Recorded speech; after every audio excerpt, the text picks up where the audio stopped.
Hey, I am Coach Nikki, and this is a self coaching vlog. How are you? I'm great. Like, I can actually say I'm great, and it's not a mask. Like, I genuinely feel great. I will give you my personal update first, and then I'm going to talk to you about what came to me during my grounding session this morning. So, I did get up on time. I did fast yesterday after I ate lunch. I had a moment where after I took my meds at 2, I still felt hungry.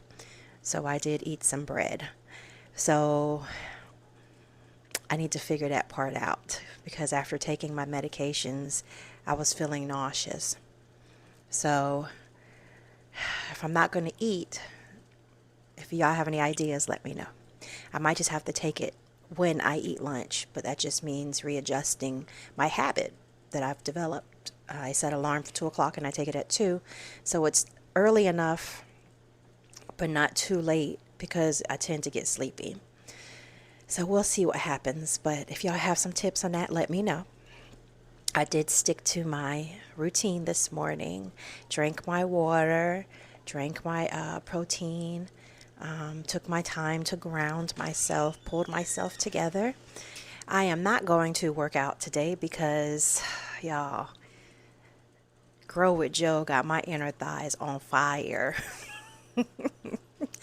And then yesterday I walked on top of being super sore. So today I'm going to let it chill. I might just do some arms, do a little bit of dumbbells on the arms and give my legs a break. But I am starting to feel much better in my body. Not quite to the point where I'm ready to jump back into bar yet, but hopefully I'll get there soon. I love doing bar. I love the way my body looks and feels afterwards. So we'll see. Anyway, I stuck to my routine. I did all the things, and I'm ready to start my day. I didn't have to do a lot of mental and emotional decluttering this morning. And I slept really well. Like when the alarm went off, I was like, why is it going off so early? I had literally slept all night, no disruptions, no interruptions, which was fantastic actually. So that also within itself was a huge blessing and answered prayers. So I feel great this morning,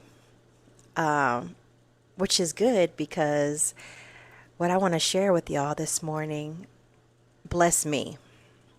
One, because I think it takes a reminder for us to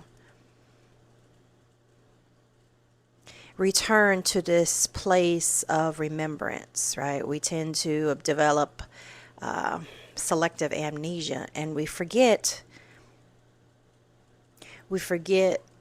a lot of us forget the lessons we learn along the way. And I'm like that. That's why I have to write in journals or take notes so that I can go back and come across it and say, oh, yeah, right? So, in my process of Romans 12 and 2 again this morning, because I was trying to move on and it was just like I was just still there. It was like, no, no, no, no, no. Stay right here. And I'm going to read it again for you because remember, repetition means it's going to more likely stick. Romans 12 and 2 says, do not conform to the pattern of this world, but be transformed by the renewing of your mind. I wanted to understand more deeply because it's, you know how you understand something surface level, but it hasn't quite settled into your conscience where it's something that can be fully comprehended and then either applied or appreciated. And I was like, okay, in this journey that I'm in right now, what I'm focused on right now, which would be my physical health and weight, it would be entrepreneurship, right? And then just like, overall self love and self care. Right now, in this moment, this summer, those are my main focuses, right? So I was like, okay, what does that really look like? And we touched on this yesterday. What does it really look like to not conform to the patterns of this world? And as I actually went to my chat GPT, Sammy, and asked him this question. And as I'm reading the response, I'm like, man, God, you have brought me a long way. I could see in the response where I personally have made some major adjustments to my mindset and my expectations and my perspective on things, on myself, on life, on the world around me, relationships. And I also see some places where I still am struggling. So I wanted to share it with you because I thought it was pretty on point, pretty accurate.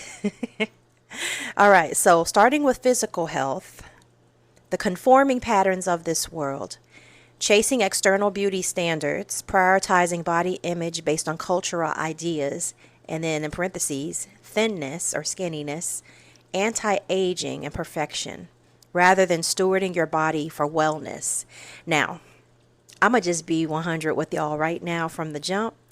Anti-aging jumped out at me because I am 46 years old, and that baby face I feel like is starting to turn into boss baby face. Let me stop. No, seriously, I am starting to show my age.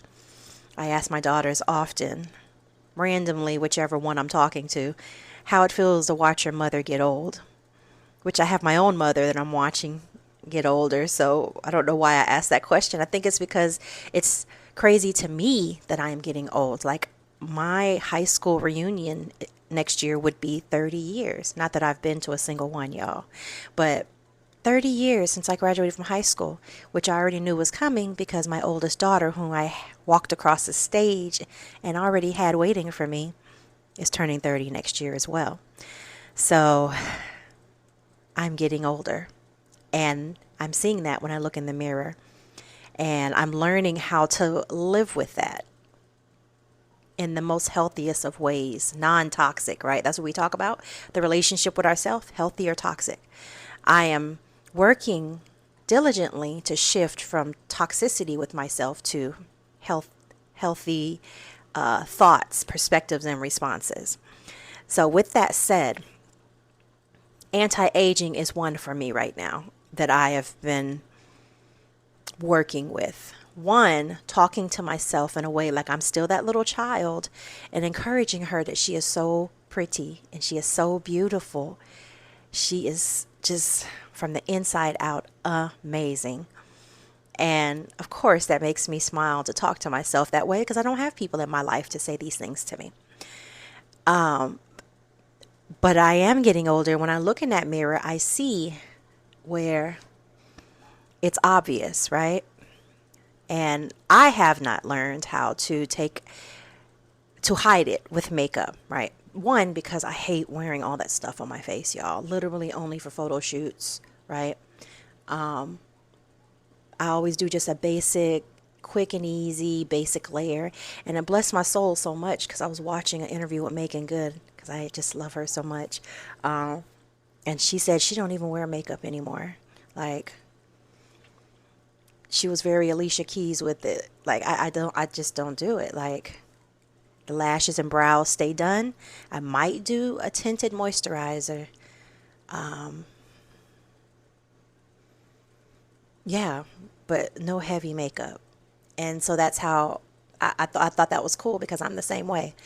I want it quick, easy, and effective, right? Obviously, it needs to have some SPF sunscreen in it. So I literally just am doing a tinted moisturizer, maybe a little powder on the bottom. And I started doing some concealer around my eyes.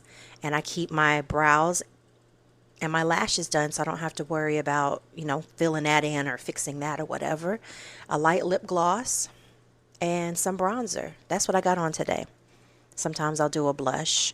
Every once in a while, maybe if I'm going out, I'll do eyeshadow and an actual lipstick. Okay? So finding what works for me. But still struggling with the external beauty standard that when you start to age and you see it, that you're supposed to find ways to hide it or cover it instead of embracing it. I think this is thought that, okay, I don't want to show it too soon. And I'm not going to lie to y'all. I had a mother-in-law that said to me, she was very dark skinned, and she said to me, I would rather have my skin than yours because y'all wrinkle up like a prune. And she was just talking about how light skinned people, how they age like white people and blah blah blah. And it hurt my feelings, but that's a whole nother conversation for us to talk about that relationship there. She's no longer with us, so I pray that she's with the Lord. I pray she is. But that stuck in my head. And then when I see people and I'm like, oh my gosh, that's how old they are. I don't want to be like that, y'all. It's real. The struggle in the mind is real about not wanting to show my age. And yet, my oldest daughter is turning 30. Go figure. So for me, definitely not trying to conform to this rigorous mindset of hiding that I am aging or that I need to be a picture of perfection. Okay? Ignoring holistic health, which is big for me because holistic health is huge in everything that I do. I just had this realization a few years ago how everything is interconnected. And one of my best friends, she is a medical professional, and she also is that way. It's like we have these conversations about how all of that is connected. So instead of following trends like extreme workouts and restrictive diets, focus on the whole gamma of it, right? The mental, emotional, and spiritual, not just the physical. And when you think of it that way, those things are only temporary. In order for you to have long-term change, you have to change the way you think about it, which is going to help change the way you feel about yourself and about the process or the journey. And then remembering that you are who God says you are, and He created you to be fearfully and wonderfully made. And we tend to forget that, right? And so then we mistreat it, right? Because what? Society tells us hustle culture is the only way to true accomplishment. So if you're not burning yourself out, if you're not injuring yourself, if you're not disconnecting from your body's needs because you're trying to stick to this rigorous routine, which I've done. That's why I'm such an advocate to simple routines. I told y'all last year my routine was 4:30, bam, 6:30, bam, 8 o'clock, bam, 8:30, bam. Like I was on a strict schedule and I got so much done. I wrote a book, 2 books. I wrote 2 books. I created programs. I started an online community. I did meetups at one point it was once a week, either online or in person. So I was traveling to do those, plus getting online. Like it was a lot, y'all. And I got so much done. Oh, school, finished up most of my degree full time, working full time. It was a lot. My grandson, going back and forth to Atlanta to see my grandson, not having the most supportive environment at home, not my daughters, but my spouse. It was a lot. It was a lot. And I was hustle, hustle, hustle. And then I also burned out and fell into a deep depression and then gained weight back anyway. So, what is the transform perspective of this? First of all, the Bible tells us to glorify our bodies. Do all as unto the glory of God. And so we are to glorify what He has given us, right? Our body is a temple. 1 Corinthians 6 tells us that our body is a temple and that we are to honor it, right? That's God's will for us. So then if we're honoring our temple, that means that we're not focused on hustle and bustle and rigid routines. We need to focus on the strength, energy, and balance within ourselves that is unique to us so that we can stay the course that's laid before us. Because that's what it's really about, is being able to take this temple and have it last long enough to fulfill your purpose in the earth. Purposes. Okay? Also, listening within, self awareness, trusting how our body responds to certain foods, how much rest we need, how much movement we need. Someone can come into my comments and say, Nikki, you're not working out enough. You need to do this. You need to do that. You need to do that. You need to do that. Well, guess what? I've done all of those things over the years. And I have, through the school of hard knocks, learned what works for me and what does not. And now that I know what works for me, then I have to have a conversation with myself. How much am I willing to sacrifice to reach my goal? Right? Remember, we had that conversation about how I know that intermittent fasting works very well for me. I know that calorie counting works very well for me. Initially, back in December of 2020, I cut everything, right? I was vegan. I cut alcohol. I cut sugar, everything. And I did that for months.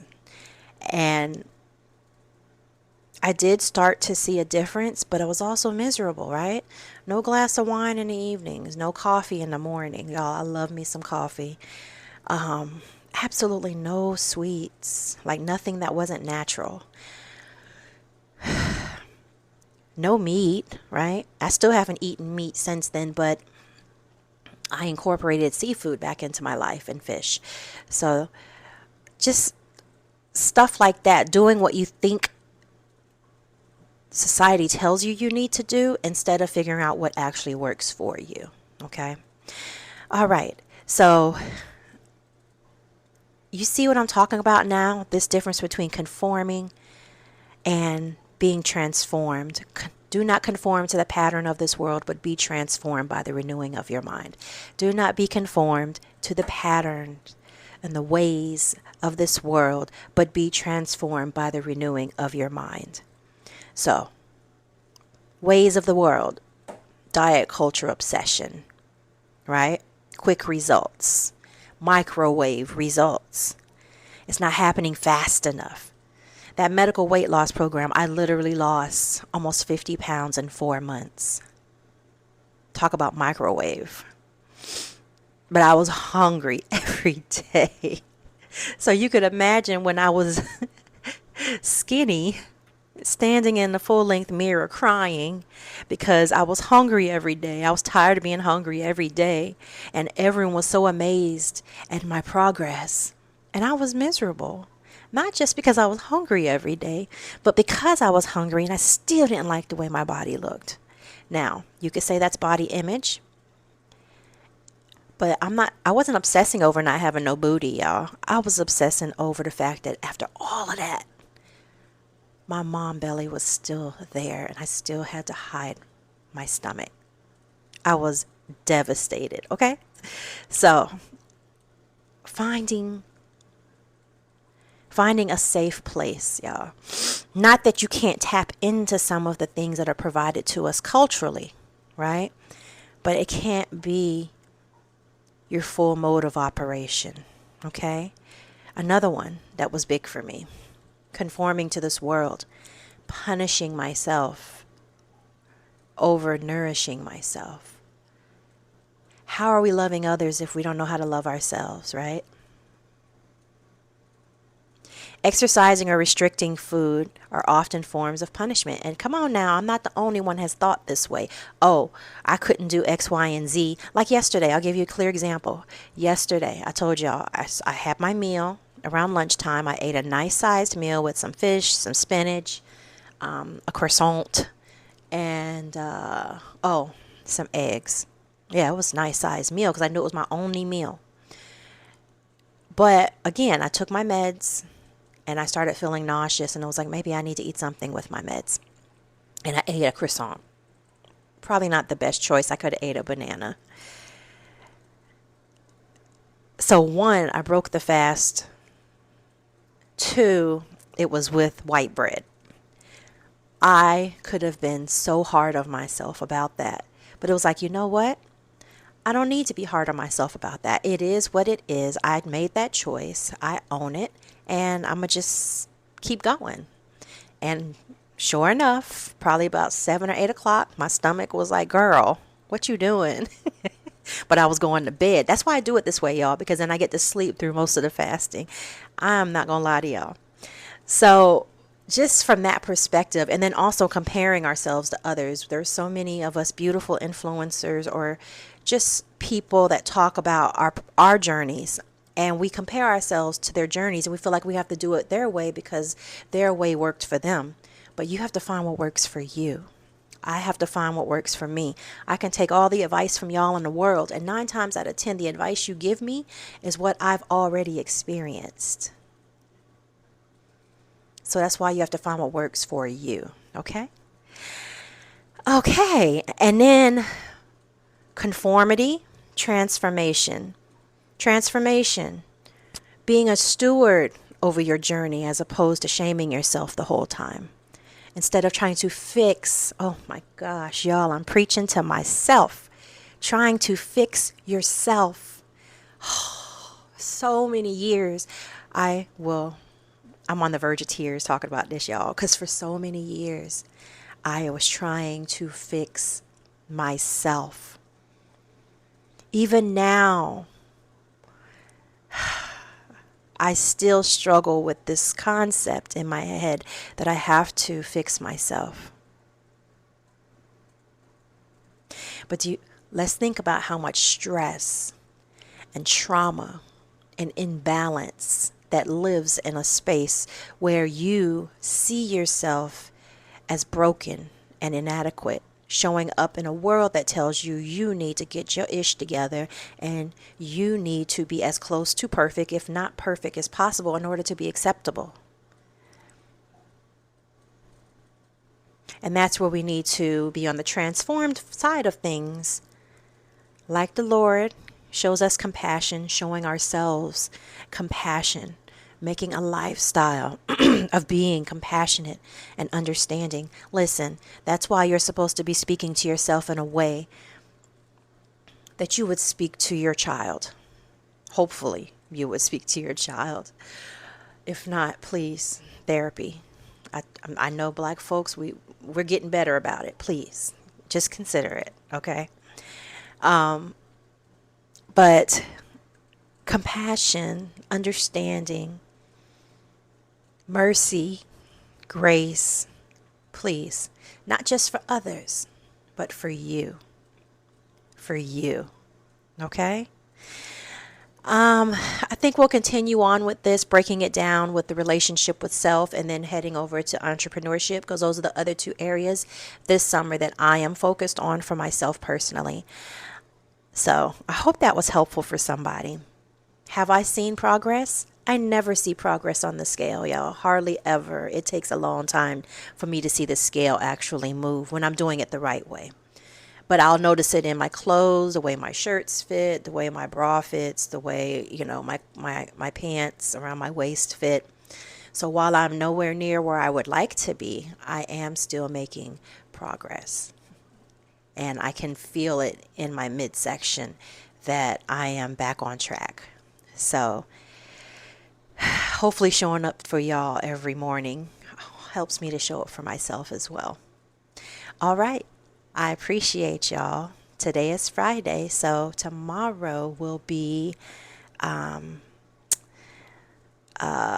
Unmasked series group coaching session on Google Meet, and the link is in the Sisters Unbothered Substack. If you have not joined, well, feel free to do a free subscription. For the first month, the group coaching sessions will be for free. Okay? And then thereafter, I will move it into the paid subscription, and you would have to be a paid subscriber in order to have the coaching session. And keep in mind, just like when I used to do my meetups, if only one sister shows up, that one sister will have me for 30, 45 minutes by herself if no one else shows up. So keep that in mind. That's how I like to operate. All right. Well, I hope this was a blessing to somebody as we continue to decide what it looks like to conform. Because remember, when we're conforming to the patterns of this world, we're dealing with the spirit of the Antichrist. We're dealing with humanism. We're dealing with colonization, right? So we're dealing with all of that that comes from that mold, and God's way, the way that is transforming and forever evolving and the best for us as a species.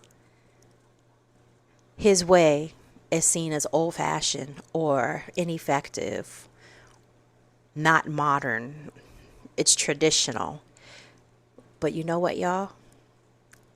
Over here, life is so much better than over here. I'm not lying. Y'all know I'm right. To love yourself as you are and to be yourself is so more invigorating than the draining and the exhaustion of being someone else and meeting someone else's standards.